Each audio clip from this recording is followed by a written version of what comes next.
இந்த கோவில் கோயம்புத்தூருக்கு வடக்கு திசையில் அமைந்தது. அம்பிகை காவல் தெய்வமாக நகரை காத்து வந்தாள்.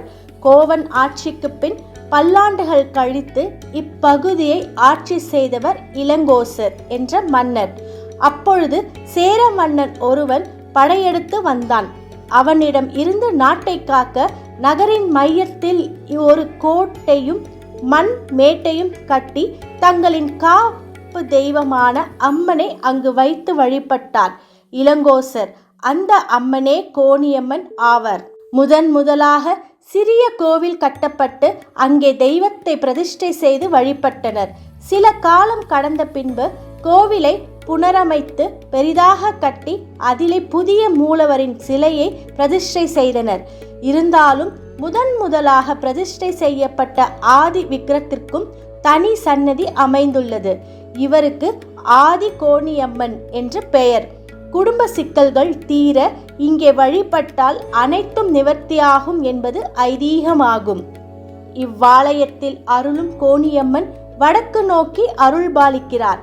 வலது காலை மடித்து பீடத்தின் மீது வைத்தபடியும் இடது காலை தொங்க விட்டபடியும் அன்னை அமர்ந்திருக்கிறார்.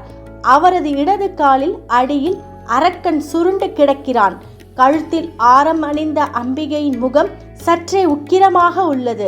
8 கரங்களுடன் அருளும் இந்த அம்மன் சூலம், உடுக்கை, வாள், சங்கம், கபாலம், அக்னி, சக்கரம், மணி ஆகியவற்றை ஏந்தி காட்சியளிக்கிறாள். சிவனைப் போல இடது காதில் தோடும் வலது காதில் குண்டலமும் அணிந்திருப்பது அபூர்வமான அமைப்பு. சிவமும் சக்தியும் வேறில்லை என்பதை இந்த வடிவம் உணர்த்துகிறது. கோணியம்மன் வீர சக்தியானவள் என்பதை விளக்கும் வகையில் அன்னையின் தோற்றம் இருக்கிறது. சிவசக்தி வடிவமாகவும் அர்த்தநாரீஸ்வராகவும் இத்தல அம்மன் கோவில் கொண்டிருப்பது விசேஷமான ஒன்றாகும்.